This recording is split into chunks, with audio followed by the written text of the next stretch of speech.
27 मई 2021 को हनुमान का announcement teaser आया था, जिसे देखकर मेरी एक्साइटमेंट आसमान को छू गई थी, जिसका रीजन सिर्फ ये 3 शब्द थे: सुपर हीरो सिनेमैटिक यूनिवर्स।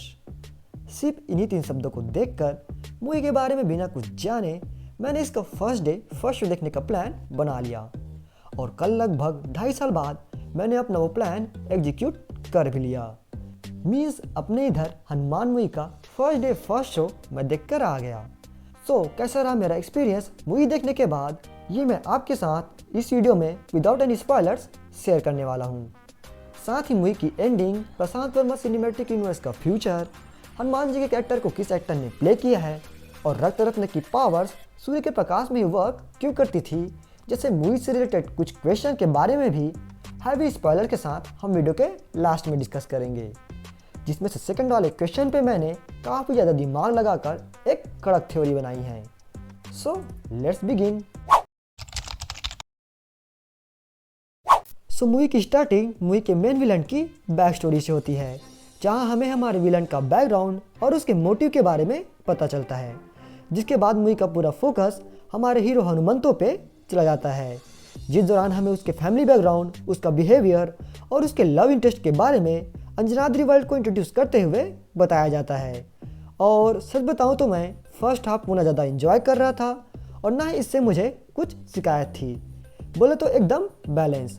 और ये सब मेरे साथ सेकंड हाफ में आए एक बड़े ट्विस्ट तक चलता रहा, और उस ट्विस्ट के बाद मूवी में मैं काफ़ी ज़्यादा इंगेज हो गया, और क्लाइमैक्स के वो 5 मिनट तो भाई मैं पूरी तरीके से मूवी में खो सा गया था, क्योंकि हनुमान जी मेरे पर्सनल फेवरेट हैं, जिसके चलते वो 5 मिनट मेरे लिए एक ट्रीट था। और ऐसे ही किसी सीक्वेंस को बड़े पर्दे पर देखने के लिए मैं काफ़ी समय से इंतज़ार भी कर रहा था। ये तो होना ही था। इसके बाद जब मूवी ख़त्म हुई, मैं घर आया और मैंने मूवी के बारे में थोड़ा सोचा, तो मुझे मूवी का फर्स्ट हाफ, जो उस समय केवल ठीक ठाक ही लग रहा था, वो अब और भी ज़्यादा अच्छा लगने लगा। बोले तो मैं PVCU के फिक्शनल वर्ड अंजनाद्री और उसके फिक्शनल लोगों से पूरी तरह कनेक्ट हो गया था, और इस चीज़ का पूरा क्रेडिट जाता है सिर्फ अपने प्रशांत वर्मा सर को, जिनके डायरेक्शन के चलते मैंने मूवी सिर्फ एंजॉय ही नहीं की, बल्कि उससे कनेक्ट भी हो पाया। मूवी की एंडिंग में होता कुछ यूँ है कि हनुमंतो द्वारा माइकल से बचाते हुए हनुमान जी का रक्त रत्न टूट जाता है, जिससे उस रत्न में कैद हनुमान जी के रक्त की बूंद हनुमंतो में समाहित हो जाती है।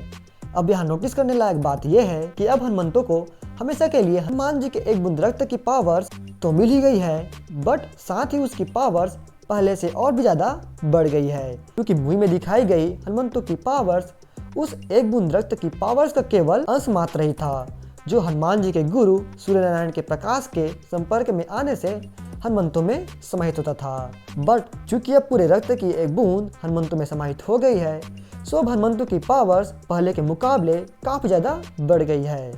वैसे यहाँ मैं एक बात क्लियर कर दूँ कि यह सिर्फ मेरा एक गेस मात्र ही है, ऐसा कुछ ऑफिशियल कंफर्मेशन नहीं है। हनुमान जी के उस रक्त रत्न की वजह से असुर पहले पृथ्वी पर आक्रमण नहीं कर सकते थे, बट चूंकि अब हनुमान जी का रक्त रत्न टूट गया है, हमें दिखाया जाता है कि अब असुर शीघ्र ही पृथ्वी पर आक्रमण करेंगे, जिस कारण पूर्व निर्धारित एक महायुद्ध शीघ्र ही आरंभ हो जाएगा। विभीषण जी हनुमान जी का आह्वान करते हैं। फिर 5 मिनट का एक माइंड ब्लोइंग सीक्वेंस में हमें हनुमान जी को अपनी साधना को तोड़कर आते हुए दिखाया जाता है। फिर हनुमान जी द्वारा राम जी को दिए गए वचन की हिंट दी जाती है, और मूवी का नेक्स्ट पार्ट जय हनुमान के अनाउंसमेंट करके मूवी वहीं खत्म कर दी जाती है। जय हनुमान मूवी में क्या कुछ हो सकता है, इसके बारे में मुझे थोड़ा सा आइडिया है, तो अगर आप बोलोगे तो मैं जय हनुमान के ऊपर एक डेडिकेटेड वीडियो बना दूंगा। Comments now. इस यूनिवर्स की फ्यूचर की मूवीज में कुछ ऐसा दिखाया जा सकता है कि हनुमान जी के रक्त रत्न के टूटने के कारण अब त्रेता युग कालीन असुर के वंशज, जो इतने दिनों से पताल में छिपे हुए थे, वो अब पृथ्वी पर आक्रमण करेंगे।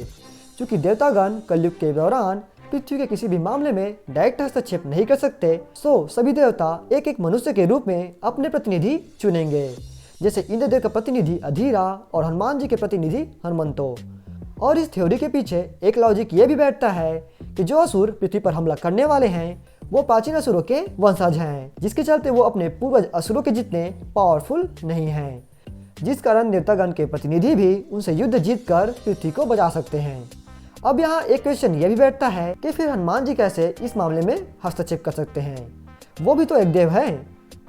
इसका आंसर ये है कि हनुमान जी का जन्म पृथ्वी पर हुआ है, जिस कारण वो देव के साथ साथ पृथ्वी निवासी भी है। वो इस मामले में हस्तक्षेप कर सकते हैं। हनुमान जी का कैरेक्टर किसने प्ले किया है, जिसका आंसर है किसी ने नहीं। हनुमान जी की एंट्री वाला पूरा सीन CGI था, बट अगर आपने नोटिस किया होगा तो हनुमान जी का चेहरा राणा दुग्गबती से काफ़ी मेल खा रहा था। ऐसा हो सकता है कि हनुमान जी का CG मॉडल जो हमने मूवी में देखा वो राणा सर का ही CG डबल हो, और 2025 में आने वाली जय हनुमान मूवी में राणा सर ही हमें हनुमान जी का कैरेक्टर प्ले करते हुए दिखें। रक्त रत्न की शक्तियाँ सूर्य के प्रकाश के संपर्क में आने पर ही वर्क क्यों करती थी? इस क्वेश्चन के आंसर के रूप में मैंने एक थ्योरी बनाई है। मेरी थ्योरी के हिसाब से कुछ यूं हो सकता है कि जिस समय हनुमान जी के रक्त की ये बूंद उनके शरीर से अलग हुई, उस समय हनुमान जी शिक्षित नहीं थे और उनकी शक्तियाँ अनकंट्रोल्ड थी। उस एक बूंद रक्त में ऐसी शक्तियाँ समाहित है जो रुद्रांश होने के कारण केवल हनुमान जी ही कंट्रोल कर सकते थे, और चूंकि हनुमान जी उस समय साधना में लीन थे, वो शक्तियाँ उसके धारक को अनकंट्रोल करके नुकसान पहुंचा सकती थी। सूर्यदेव हनुमान जी के गुरु होने के नाते अपने प्रकाश के संपर्क में उस एक बूंद रक्त की शक्तियों को अपने कंट्रोल में रखकर ही जागृत होने देते थे, जिसके चलते वो धारक को नुकसान नहीं पहुंचाती थी। और मूवी की एंडिंग इस थ्योरी को काफ़ी हद तक जस्टिफाई भी करती है। एंडिंग में हमें दिखाया गया है कि हनुमान जी अब अपनी साधना को छोड़कर आ गए हैं, जिसे हम कुछ यूँ कंसीडर कर सकते हैं कि अब उस रक्त में समाहित शक्तियों को हनुमान जी ने कंट्रोल करके हनुमंतों को प्रदान कर दिया है, जिस कारण उस रक्त की शक्तियाँ अब पूरी तरह कंट्रोल्ड है। अगर आपको अब भी मूवी की एंडिंग से रिलेटेड कुछ डाउट या क्वेश्चंस हैं, आप मुझे नीचे कमेंट सेक्शन में बता सकते हैं। मैं आपके क्वेश्चंस का आंसर नीचे दे दूंगा अगर मुझे आया तो।